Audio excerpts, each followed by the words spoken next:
reality. You can buy a brand of something electronic at full price, and it's pretty good. Then you can buy the same electronic, and it's from, what's that, Temu?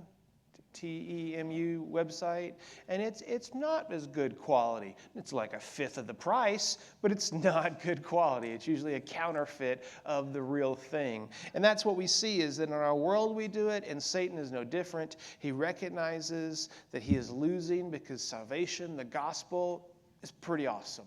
It's a really good deal. And so he wants to confuse people by offering a counterfeit. Like, yeah, that's great, but look at this. It looks a lot like the real thing, but it's not. And so throughout this series, we've been trying to recognize those things in our lives, the lives around us, how we worship, how we act. Today, specifically, I want to look at relationships. I want to look at a grace-based relationship, which is what God intended us to have, with a law-based relationship. Remember, Paul's been on that. He came, he preached, he started to set this church up in Galatia. He taught them about this idea of freedom that comes in Christ. That is the good news. Specifically to these Gentiles, and they believed it, and like they're doing awesome. He leaves, and as soon as he leaves, a group of people come in, and they start teaching Jesus plus, right? Like they like the law, and so they start saying things like, yeah, I mean, that's awesome, but if you really want Jesus, you got to do this, this, and this. You have to do this, or get this stuff straight in your life, or add this, and specifically, they are wanting you to act more Jewish. They wanted you to follow all the Jewish dietary laws, which meant no bacon, which is terrible. I mean, it's sinful. To me, it is, yeah.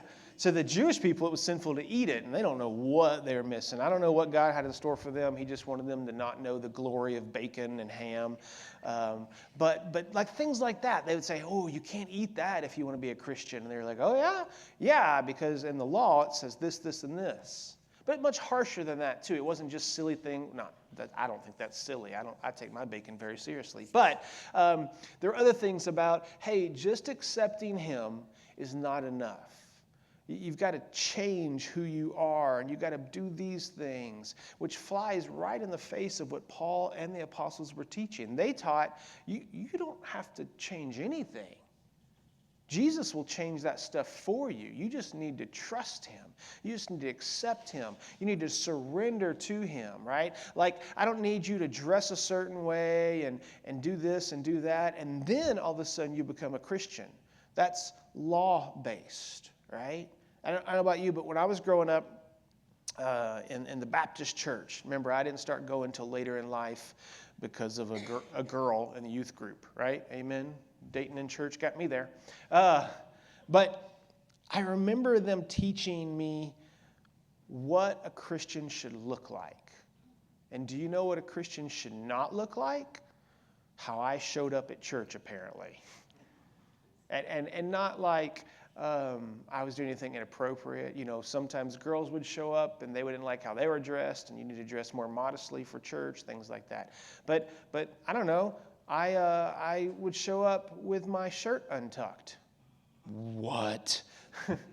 And that might be why I have an anti-tuck shirt tucking thing. Even the military didn't make me tuck in my shirt, right? Like that the battle uniform, the BDUs, the camouflage things, they're just nice and loose because they understood. But yet my pastor said you had to have your shirt tucked in or you looked like a heathen if you were a guy, right? You couldn't have long hair. No, don't have long hair. That's sinful. You got to have a high and tight or a flat top or some craziness like that, right? Or a burr, because that was cheap and what we did. Like the Keon right there. See that burr? You can really accent the redness, and there's a dent right there when you turn, buddy. Yeah. But I remember all those things of what a Christian's supposed to look like and not look like. I think I've shared with you as the years went on. Like I was even at one church where I was serving as a youth minister, and on a Wednesday night, you know, I'm out playing games with kids and then sneaking the Bible in on them and tricking them in that they need Jesus, and it worked, right? You know, hot dogs and games. By the way, here's Jesus. Oh, yeah, we'll take Jesus. It was a good strategy. And I remember one night, it was at this youth group, and it was a Christ Way Baptist church. And the pastor that was there is no longer there. That's okay. He started the church, and I remember I had to do announcements, and I had to do what he did. And this is how we started every morning. Welcome to Christ's Way Baptist Church, where we do it Christ's way. That's the cheesiest, but I had to do it. Anyways, I didn't really match everyone else around me. It was a little bit older crowd, and they did have kids, and more kids started coming as I was the youth minister. And I remember one Wednesday night, he got on to me because I had on some flip-flops because I was in college and had a pair of cargo shorts, a T-shirt, and some flip-flops and a hat. And that was my uniform, right? And on Wednesday night, he came to me and, I hadn't gotten engaged yet. He said, but he knew soon it was going to happen, that Kathy had already agreed that I was the man for her. I tricked her, good to go. And he saw that I was wearing flip-flops, and he said something like, hey, Tommy, when you and Kathy get married, I definitely want to, do your wedding service. I'm like, absolutely. I mean, yeah, you're my pastor. That's what I want. And he said, I'm going to wear flip-flops to your wedding like you are at church, because I want to disrespect your wedding like you're disrespecting God right now. Now, some of you are like, what? And some of you are going, yep, that checks out. That's exactly what my pastor would have said, or some other person would have came up to me and said. I think he had good intentions about putting your best before God, but I don't think God cared if my toes were out or not out, right? Some of you, this generation we have right now, anti-toes being out. They want socks on at all times. But it was weird that was the thing for him. And he didn't mean it like jokingly. He was, yeah, this is it. This is the thing. And I was like, I don't know, man. I don't feel like that should be a thing. I don't feel like I should tell a kid. But then I fell victim of all that stuff too. And as times went on, it became less and less about Jesus and grace and more about do this, do this, do this.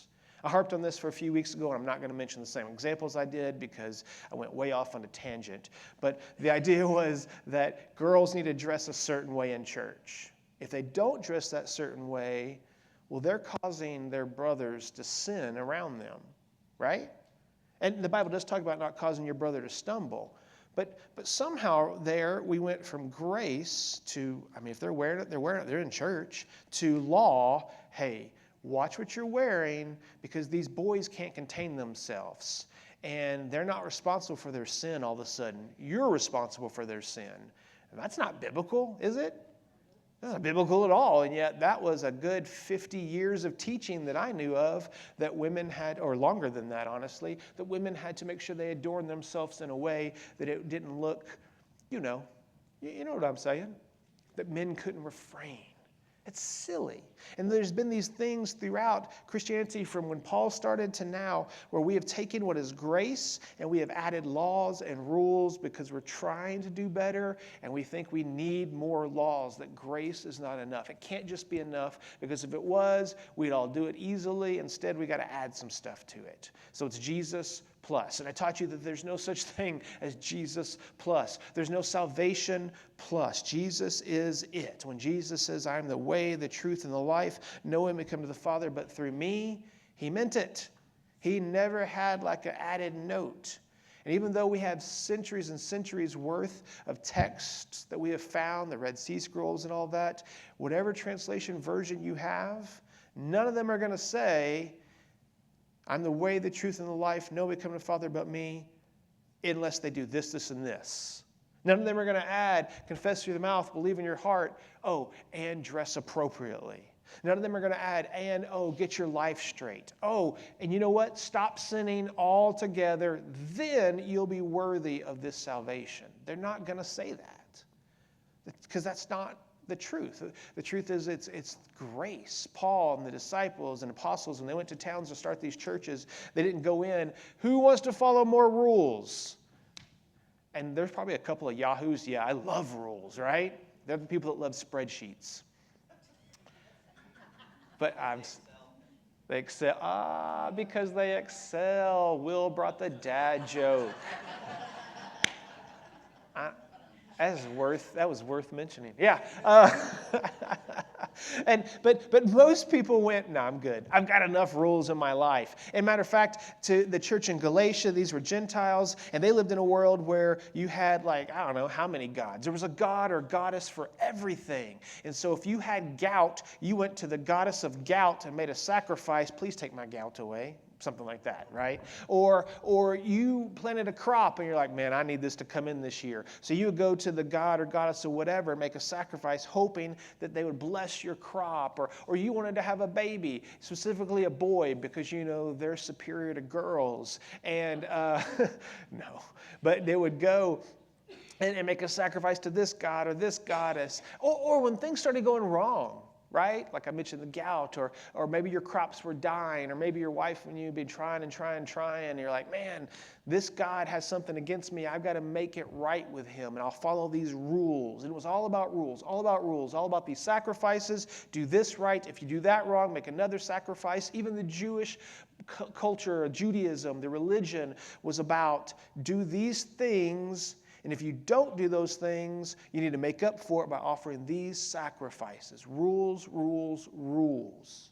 And what we've learned over the years are all those rules are our attempt to get back to God.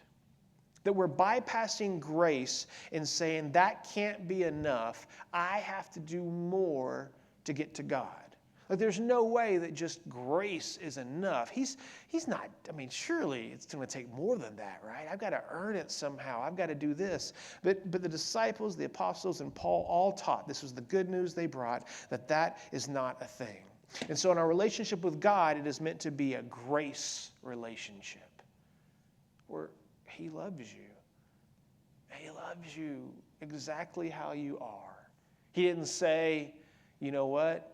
He didn't say, oh, McCathy, I know we're here together talking one-on-one. He didn't say, oh, McCathy, I need you to get your life straight. Yeah, those thoughts you're having about some of those son-in-laws and stuff, I'm going to need you to get that straight before you can have salvation. That's not how it worked. Salvation is a grace-based relationship. And if we don't have a grace-based relationship with God, then we shift into a law-based, worked base. And guess what that is? A counterfeit of the real deal. The real deal is a grace-based relationship with God, with each other, with our world around us. And yet Satan has counterfeited that and said, no, that's not enough. You need this stuff. And it's a law-based relationship. So that's what we're going to look at quickly. And I only have 2 sticky notes. So that usually translates to about 30 minutes. We'll see, because I may ramble off for a little bit.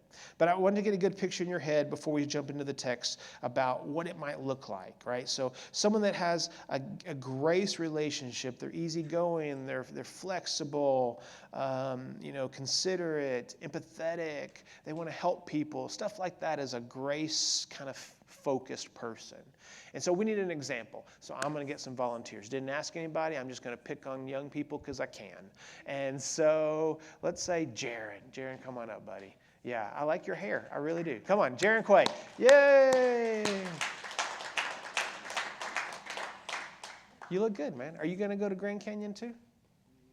Just rocking the shirt? You really like Phoenix? It's nice and cool there. It's like 127 today in Phoenix. All right, so here is Jaron Quay. So we're going to use him. You're not alone. Hang here for a second. And hey, Sammy Whammy, come on up. Yeah, I know you knew it. You knew it. You sat up there. I needed a girl. So hang with me a little bit. We'll jump into the scripture for a second, but you got to see a visible example. Do you know each other? You shake hands if you say. Yeah. We're about to battle. I don't know if you knew that. Oh. I think she could take you. Anyways, so let's say this. Let's say that Sam is grace. She's full of grace. She's empathetic. She loves people. She cares about them. She's slow to judge. This is make-believe. She's slow to judge them. She's slow to judge them. She just shows grace. She wants to help people, and she doesn't want to judge people. That's how she handles her relationships with people around her, right? And then Mr. Jaron is the law. He's a guy of law where all he wants to do is we're following the laws. You need to do this, you need to do that. He's the guy that's always judging you and looking at you. And if you don't do things the way that he thinks you should do it, he thinks less of you. He gives you the stink eye. Can you give him a stink eye? Do you know what that looks like?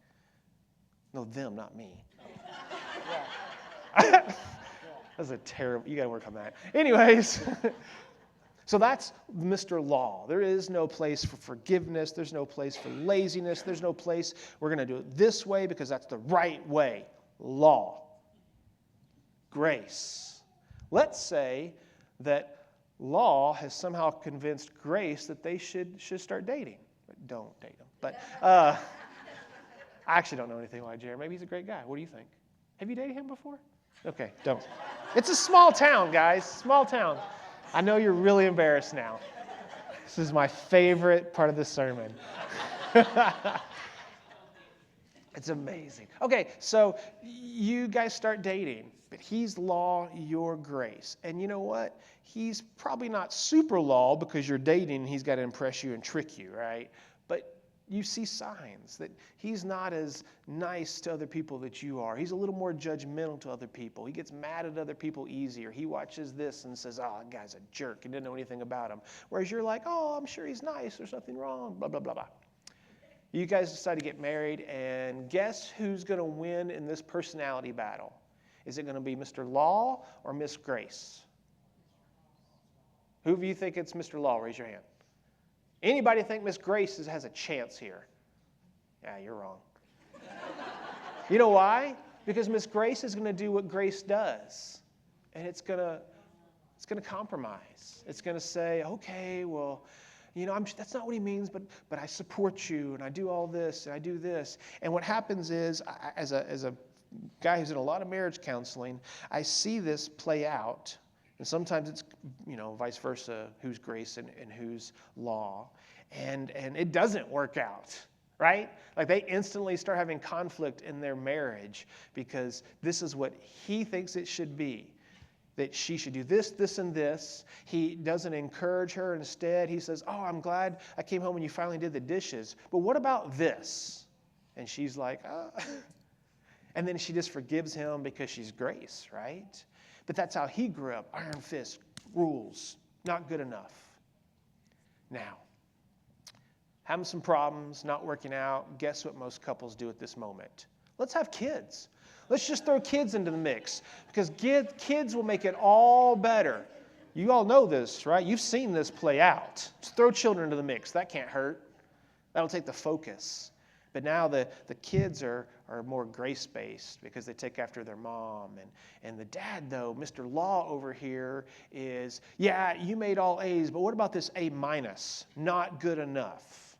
I'm proud of you, but you need to do better. Whereas Grace is like, I'm so proud of you. That's great. Yeah, you made an A-, but you made all A's. That's awesome, right? I didn't make all A's in school. Stuff like that is what Grace would say. Do you make all A's? Yeah, I didn't think so. That's what starts to happen. And what's going to happen is a good Christian wife that is grace-based will live in this for a long time, make a lot of compromises, all in the idea of grace. And then what happens eventually, more times than not, that Mr. Law is so strict, so domineering, so overbearing, so no room for mistakes, demands perfection. That's not you, man. I'm just using an example. That this doesn't work. And sadly, it would end in divorce. And guess what? At the end of that relationship, if I were to ask Mr. Law here, what went wrong? What went wrong in your marriage, in your relationship? What do you think he would say? Too much? Okay. He would say, if she just would have obeyed me. If she would have obeyed me more, if the kids would have obeyed me more. I mean, the Bible says, obey your husband. And if they'd have said that, that's his vision, that the fault that happened here in this relationship had nothing to do with him. It was all that, ooey gooey grace stuff that she tried to do. You just need to obey me. Do what I tell you to do. If I would have asked Grace, I'll give you a chance. What do you think you would have said happened in the relationship? Nothing? Too much for you too? Yeah. Okay, good. Just stand there. Just smile. Just look pretty. Look handsome. Kind of, flex a little bit, man. Come on. Suck it in. Just out. She would have said, I just got tired. I got tired of this oppressiveness. I got tired of never feeling like I was good enough. I got tired of being beat down. I got tired of fear for my children. I got tired of all this, and it was just too much. That's a picture, a real life picture of what happens in our world when you picture grace and law relationships. People driven by law, people driven by grace. And if this happens between a married couple, it also happens in our friendships. It also happens in our relationship with God. Because we view, instead of grace, we think of law-based, and he's just going to get me, and he's out there to hurt me, and I try so hard, and I'm never good enough. And if that's your relationship with God, then it's just too much. And you're going to find yourself stepping away and saying, I just don't want this relationship anymore.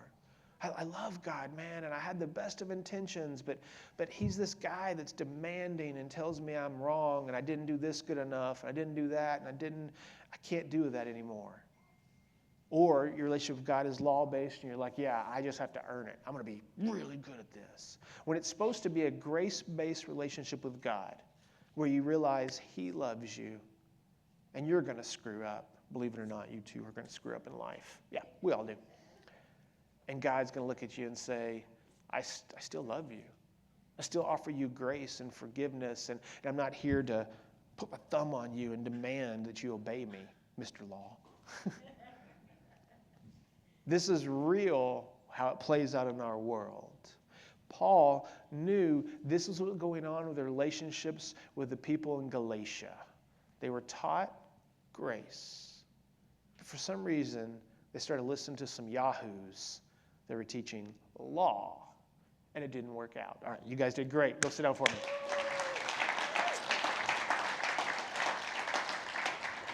All of you can just breathe, relax. No examples. No more people are coming on stage. So good job, guys. Thank you, Jaron and Sam, for being good sports. All right. So clearly, we need to see that the relationship ideas we have are we need these grace relationships, not legalism, not law-based. Paul has done away with that. So let's pick up the text in Galatians 4. We're going to read verses 8 and 9. Here he is writing to that church in Galatia. Formerly, when you did not know God, you were enslaved to those by nature are not God's. But now that you have come to know God, or rather to be known by God, how can you turn your back again to the weak and worthless elementary principles of the world, whose slaves you want to be once more? So this is Paul writing to the Galatians like, guys, I don't understand it, right? When you didn't know God, you were enslaved to this law, these gods of little g gods of law, trying to be good enough, trying to do things right. And if you didn't do it, that thumb's on you. You screwed up. You aren't good enough. That's why even these people who followed these false gods, like I was talking about, when something went wrong, it was their fault, right? And so they went and tried to make sacrifices so God would stop punishing them. Their little g God would stop punishing them. That was the mentality. That was the mentality in Job's day, the Old Testament. That's still the mentality today. If everything in your life is going wrong and just chaos, I have had many people tell me or others around them, you must you ticked off somebody up there in heaven, didn't you? You need to get your life straight so God stops punishing you like this. Anybody ever heard that before? Something like that? Oh, yeah. Does that go along with grace, or does that go along with law? What do you think? Law. 100% law. If you were thinking grace in your head, you failed. Law. Nah, I mean, I'm not. Maybe you did. I don't know. But Paul was telling them, listen, you were enslaved to that stuff. But then I came to talk to you, right? In verse 9. But now you have come to know God and rather be known by God. So he says you've entered into this relationship. You now know God. You know what grace is. And he knows you. You have a relationship. That's not meant to be confusing words there. You know and he knows you. You're in a relationship. A relationship of grace. And you're in that, right? This is awesome. That's how I left you. Then he goes on to say, but you turn back again to the weakness and worthless elementary principles of the world, whose slaves you want to be once more. You want to go back to the law. You want to go back to the law where you had to be good enough and do this, and your version of God was telling you how terrible you were, and you're not good, and you need to do this and this and this, or else, oh, you did that, so you can't be accepted. Oh, you did that, so you can't be loved. You're going back to these false gods. And when it says elementary principles, your translation of the Bible may say something different there. If you were to look at all of the translations we have, it'll imply there that the demons are doing this, that Satan's counterfeiting you. He's trying to offer you a counterfeit here. And so Paul's just reminding them again, like, guys, and this is where it gets real, where he's very going to be impassionate with them. You were doing it right. But now you're just going right back to this law. You're going back to this fake gospel. You're going back to these things you did before you knew Jesus, and they are not okay. Look at verse 10. You observe days and months and seasons and years. And I'm afraid hold on. You do this, and basically he's saying you're going back to these like rigid rules and ceremonies. You're going back to whatever equinox this is, and you got to sacrifice 3 cows and a chicken on that day. He's not talking to the Jewish people that had the sacrifice for their sin. He is talking to the people that are Gentiles. Because while there are people who didn't believe in God, the Father, Yahweh, everybody believed in gods back then. Like everyone did.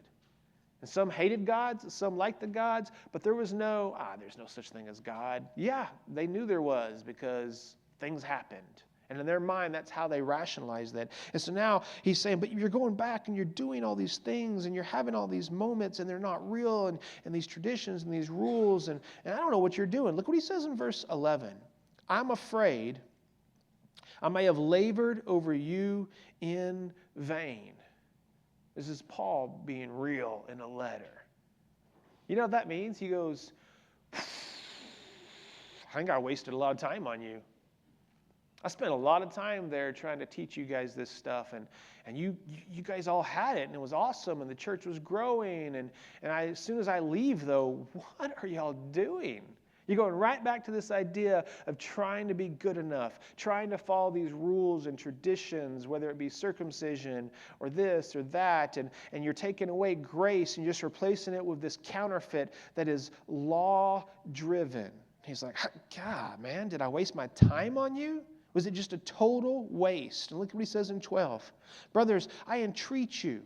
Like, I don't want to say I wasted my time on you. I'm not giving up on you. You're doing this, but I want to entreat you. I want to challenge you. I beg you to become as I am.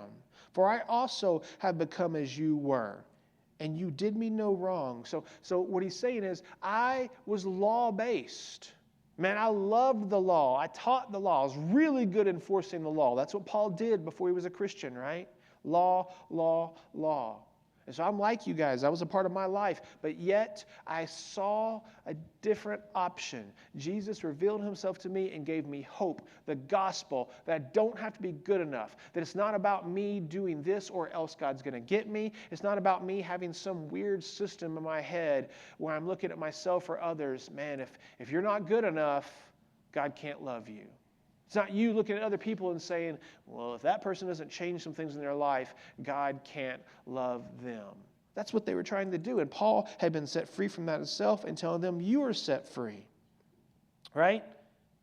And look what he says in verse 10. You know it was because of a bodily ailment that I preached the gospel to you at first. A lot of discussion on what this bodily ailment can do. I can tell you the timeline that Paul had just been shipwrecked and come back from that. And so being shipwrecked, he was beat up in a hot mess. He was weak. He was probably malnourished. He was a lot of different things. Basically, he couldn't really do anything on his own, which he'd always been the guy that tried to supply for his own ministry, right? He needed to make money, built some tents, did some stuff, made money, paid for his own food, that kind of stuff. And here he shows up and he is just broke down. And in spite of that, he preached the gospel to them. And look at verse 14. And though my condition was a trial to you, like they had to take care of him. They had to take care of him here. They had to feed him and do all these things because he couldn't do any of it himself. You did not scorn or despise me. So he's praising them. Like I got there and I was broken and you guys helped take care of me and nurse me back to health. And I taught you all this stuff and you didn't kick me out. You received me as an angel of God, as Christ Jesus. You received me as a messenger from God. You were willing to listen to what I was laying down, even though I was not helping and I was a broken mess. Man, you guys listen to me. So again, he's pointing to, remember, I can't believe, did I waste all my time on you? To, no. But look at all the things that we did. Look at all the things we accomplished. Look at what you learned in your life. You learned what a relationship should look like. Grace, not law.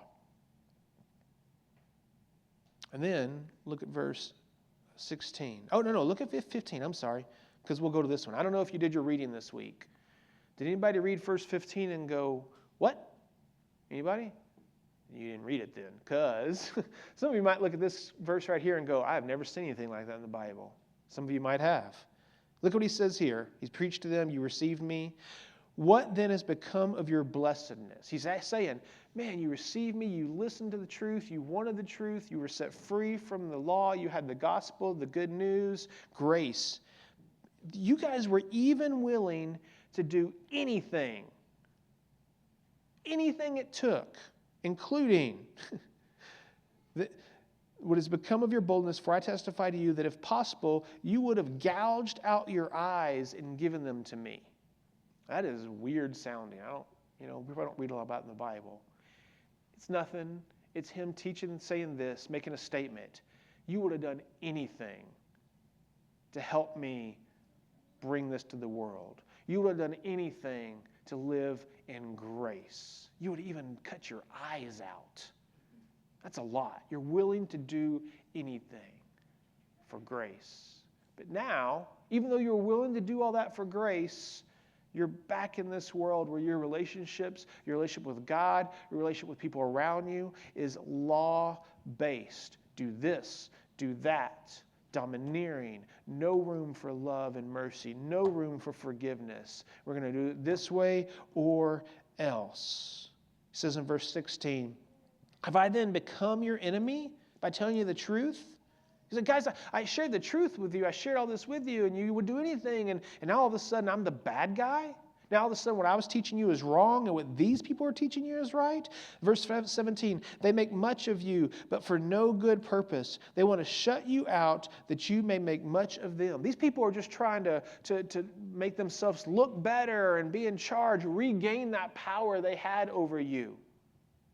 The religious leaders, whether it had been Pharisees and Sadducees or these priests of these false religions, they're trying to regain the power they had. I set you free from that. I showed you that the one true God, Yahweh, the Father in heaven, Jehovah Jireh, whatever name you want to put up there, loves you so much that he sent his son so that you can have a relationship with him and you don't have to be good enough anymore. You don't have to do all these things and check all these boxes for him to accept you. But now what I said to you is not okay? And you're following these other guys again? What's going on? I don't understand. Verse 18. It is always good to be made much for a good purpose. And not only when I am present with you. He's saying, guys, I get when you want to do things for a good reason. I get when you want to share this message of hope with everybody, which they were doing in Galatia, right? It was a shipping area, not shipping, was it? No, it wasn't shipping. It was trade, a trade hub, and that was going out. The message was going everywhere. He said, man, that was good when you were doing that. That was good when you were telling people I'm a Christian, and let me show you what Christians believe in this new thing, the way that we're following. But this, man, I don't know what you guys are doing. You were only doing that when I was with you? And as soon as I left, look at verse 19, my little children, for whom I'm again in this anguish of childbirth until Christ is formed in you. He's saying, I anguished over you.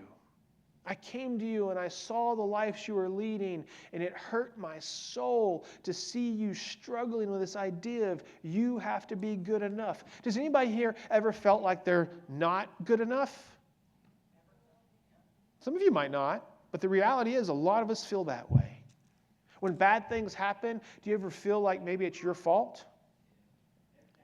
If you're in a fight with your spouse, I don't mean a little fight about talking about where you're going to eat dinner, but a real fight. Have you ever found yourself blaming yourself? It's my fault. It's my fault. Marriages don't work and you blame yourself. Have you ever had a relationship with somebody that just went sour and your default is, it's my fault. I wasn't a good enough friend. Maybe a job where you'd say, I'm not a good enough employee, or I'm not a good enough employer. And you blame yourself. I'm not good enough. I'm not this. Well, Paul saw that in these people, and he longed. His heart hurt because he saw there's a better way of living. That pastor heart that he had with his people, the relationship he had with them, and the relationship he taught them to have with God. And now he's looking at them, and here they are. They're blaming themselves again. God didn't tell you to do that. They're feeling guilty. God doesn't work through guilt trips. Regardless of what you think and what you grew up with, grandmas and moms you guilt trips, but Jesus doesn't. And so he's hurt by that. I'm hurting. This anguish of childbirth, it's not that he knows what it's like to give birth to a child. No man does. I've been in the room twice. It looked like it hurt a lot. That's all I know. And I don't want anything with it. And she had drugs and it looked like it hurt a lot. Instead, he is saying, I hurt as a pastor for you. I view you all as my children, and I hurt because these choices you are making. Parents, have you seen your kids make choices and it just hurts you? Like you tried to warn them. You've thought you've taught them better. You hope they learn from your mistakes. And what do? They go ahead and do it, don't they? They go ahead and make the mistakes that you tried to teach them not to do, and things happen in their lives, and you look at them and you hurt. I've experienced this in my life. I've experienced this with one of my 2 children where it hurt.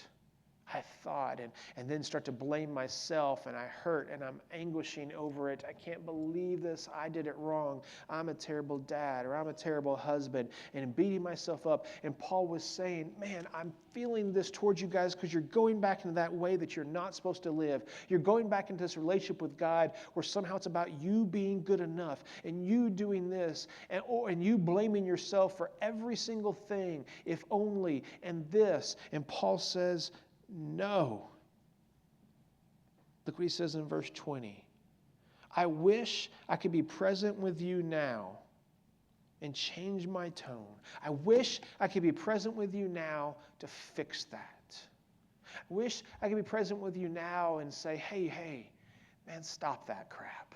Don't listen to that falseness. Don't listen to those people telling you that you need to be good enough and you need to earn this and that you need to do this.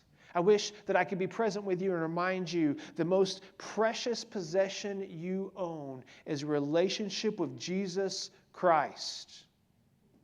A relationship that's not based on you earning it, based on you being good enough. Anybody here, can you understand? Anybody wish that your relationship was based on you being good enough?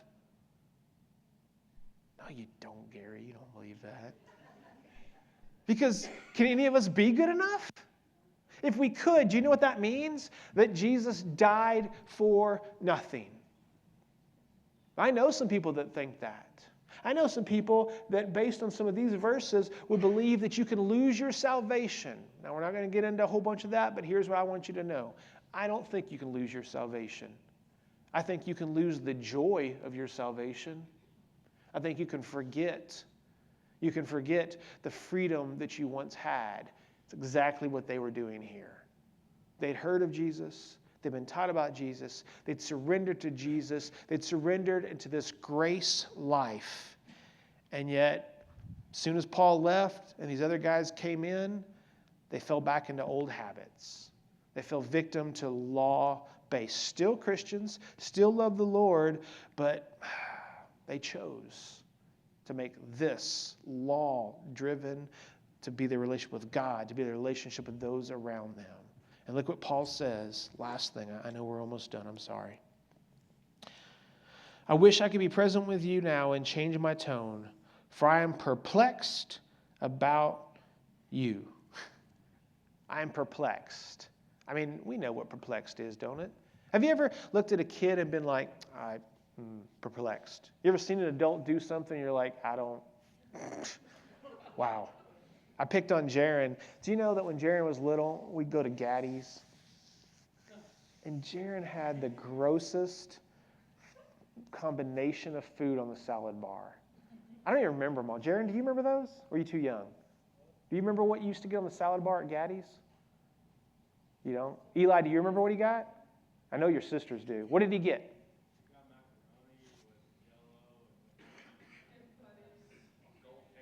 Goldfish. Did you hear that? Did any of you hear that? Macaroni, goldfish, whipped cream. Yeah. And you know what? He ate it. I watched. I thought, oh, it's just a joke. Nope, that boy sucked it down. And I remember sitting with the Quays and looking at him, and I remember the parents, Nate, his dad, would do this. He would just shake his head. And I think that's what Paul is doing here. I'm perplexed. I've been looking at you guys. I've done all this stuff. I don't understand how you keep just slipping back into it. Maybe God gets perplexed with you, and he looks at us, you, me, and goes, I mean, I have taught you a lot. I've laid it down. I've revealed myself to you. You've seen this. You've seen that. And then, boom, there you go again. And I am perplexed. I'm caught off guard. I don't know what you're doing. Maybe God's that dad like Nate was. All right, whatever. Still loves me.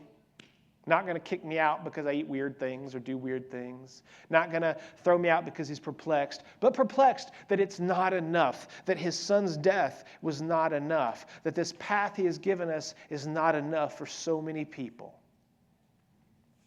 So the point of this passage today that we're looking at, the point of this section of Galatians, is I wanted you to look at your life and think about all your relationships. First, think about your relationship with God. Do you have a relationship of grace? Do you operate in a world that there's a Savior who died for you, rose from the grave, so that you could be set free from trying to be good enough? I mean, the Bible's clear, right? If you confess with your mouth Jesus is Lord, believe in your heart God's raised from the dead, you will be saved. It says a little bit later, all those who call upon the name of the Lord will be saved. And all the texts that talk about salvation, nowhere does it add extra stuff. And so let me ask you, your relationship with God, are you a grace-based, do you have a grace-based relationship with God? I'm not going to make you raise your hands. I want you to think, though.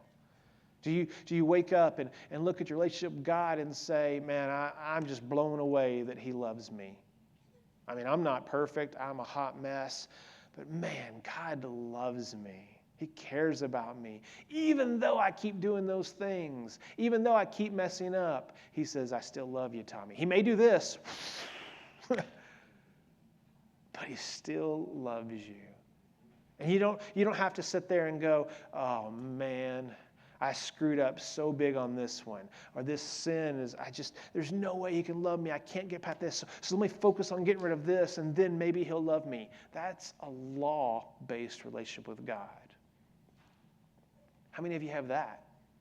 Where every time something goes wrong, you're like, either you're mad at God because he's trying to get you because you screwed up, or you have this view of, yep, checks out that would go wrong in my life and I don't feel close to God. I need to do more. I need to do this. God's just waiting to get me. Well, that's a law-based relationship with God. And here's what I would tell you. Whatever your relationship with God is, there's a good chance that's how your relationships are with people around you. Because if that's relationship with God, that's a pretty good model for all your relationships. Can you imagine if every Christian in the room here today decided, my relationship is going to be grace. My relationship is going to be not about being good enough. My relationship is going to be with other people grace-driven. What if I chose as a Christian not to beat down my brothers and sisters? What if I chose not to tell somebody that you're a piece of trash or you're not good enough? What if I looked at a non-Christian and instead of looking at them and saying, at least I'm not like you, I went, hey man, you need Jesus just like me. What if Christianity as a whole existed in our world, at least in our little town in Fredericksburg, Texas, and we lived grace-based relationships? Do you know the impact that would have? Because I'm willing to bet most of us encounter law-based relationships every single day. Law-based, and when people don't give any slack, don't show any compassion, aren't flexible, all about what you did for me or didn't do for me. I've joked about this in our world. We should all lower our expectations of people, right? Lower the bar, because people are people. What's the thing? Sinners are going to sin, right? And raise our grace. Has anyone ever been shocked that someone did something to you? Anybody? You have too. Someone did something, you're like, I can't believe they did that. Someone ever said something about you, and you're like, I can't believe they said that. Anyone? I have. A lot. Has anyone had someone come up and talk to you and say something to you that maybe it was even they thought meant for good, and it just tore you up, and you're like, I can't believe they did that. Well, you know what? Yep, it's going to happen more. It's going to happen more. Do you know how many people said dumb things to me after we lost Deacon? A lot. How many people have said dumb things to you after you've gone through whatever you've gone through? A lot. And they're going to keep doing it because they don't know what to say. And my responsibility as a Christian there, what Paul is trying to tell the Galatians there, is don't fall back victim to this idea of, well, I'm going to judge them, and they need to do this, and they need to do that. How dare they say that to me? Instead, I'm going to go, while that was not cool, I'm going to forgive you. I'm going to lower my expectation on you and raise the grace that God shows me and he shows you. Isn't this the world that we've had in the past? Do you guys not remember a time when we could disagree very much disagree about something, and yet we could still be friends? We could still show grace to each other, right? There's a time when I'll just a goofy example. I usually pick on politicians and stuff. I'm not going to today. I'm saving that for a few other weeks later. That Scott's a Longhorn, and I pray for him every day, right? And I'm an Aggie. And we, in those relations, those differences, we're pretty hardcore on that, right? There's some other Longhorns in here. I'll pray for you too. And the funny thing about that is it's just this good humor, like, we're better than you, horns down kind of thing. And the Aggies' entire fight song is about sawing the horns off of the Longhorns. Hadn't played them in many a year. Happening this year again, just so you know. Aggies are going to win. But we can have those differences between an Aggie and a Longhorn, and we can still be friends, can't we? It's hard, but it takes a lot of prayer. No, but we can. That's kind of fun about the tradition of having that rivalry, that someone that's a Longhorn, and they tell Aggie jokes, I laugh too, and we go back and forth with that banter about who's better and all that, and yet we're still friends. I'm not going to not be Scott's friend. I'm going to not be Oma Kathy's friend. She was there when Jesus was born. She was there before the university started. She loves the Longhorns. Maybe she knows something we don't know. But imagine a world like that. We could have differences where we are very different.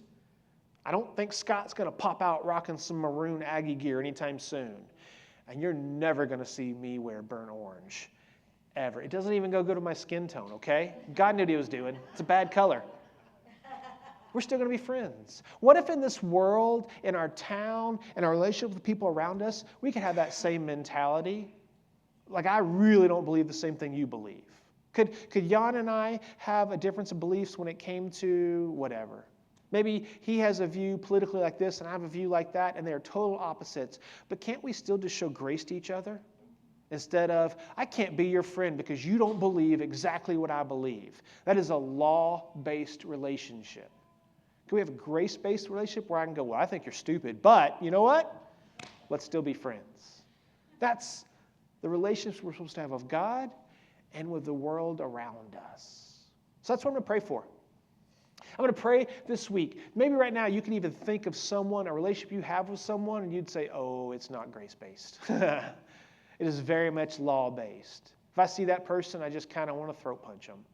If I see that person, I can't be gracious to them. I can't forgive them because of whatever. I've got some people like that in my head popped in automatically. But what if we could just leave this place and all of us be a little more? We're not going to be perfect. We're going to be hot messes and make mistakes. But what if all of us could extend that grace just a little more this week? And maybe a little more the next week. And a little more the week after that. Did you know that people would see that and start to notice a difference in you? And be like, wait, you clearly believe opposite than me. Yeah. But Jesus still loves us both. That would cause a huge impact. It seems like an easy thing to say to do, right? That's kind of what Paul's saying to them. It felt like you guys got this. It felt like it was pretty easy and obvious to you that this works. And yet I left and there you go. Did I waste time on you? No. Did I waste time preaching to you? No. I've loved to take an extra 18 minutes out of your day since we started late and finished later. Grace. Close your eyes for a second.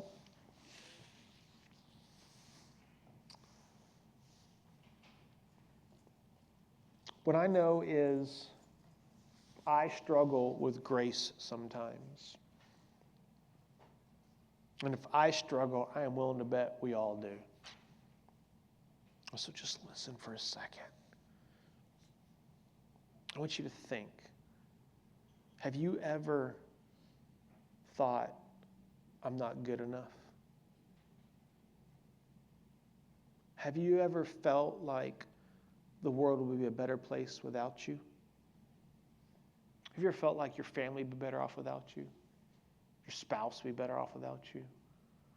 Have you ever felt like, man, all I'm doing is screwing up and screwing up and screwing up? Even when I try to be good, I screw up. Maybe some of you in this room have felt that. Maybe some of you feel it right now. A law-based relationship would say, yeah, it is your fault. Yeah, you are screw up. And there's no way that God's going to love you till you get that all fixed. I want you to know that is the counterfeit. That is not the real thing. Because God looks at each of us as a dad looks at his children. And he shakes his head sometimes because we perplex him. But he looks at us and says, I love you. Tommy, I know you feel like you're not enough. I know, Tommy, that you feel like maybe you're not a good enough dad or a good enough husband or not a good enough pastor or whatever else. But you don't have to be, because I'm more than enough for you. And those thoughts in your head of not being good enough, inadequate, causing more harm than good, those are lies from the devil, people. Don't listen to those. Don't listen to those and find yourself in relationships that are all law-based. Show some slack to yourself. It's okay. Grace wins. God came because of grace and sent his Son because of grace. Will you accept it today?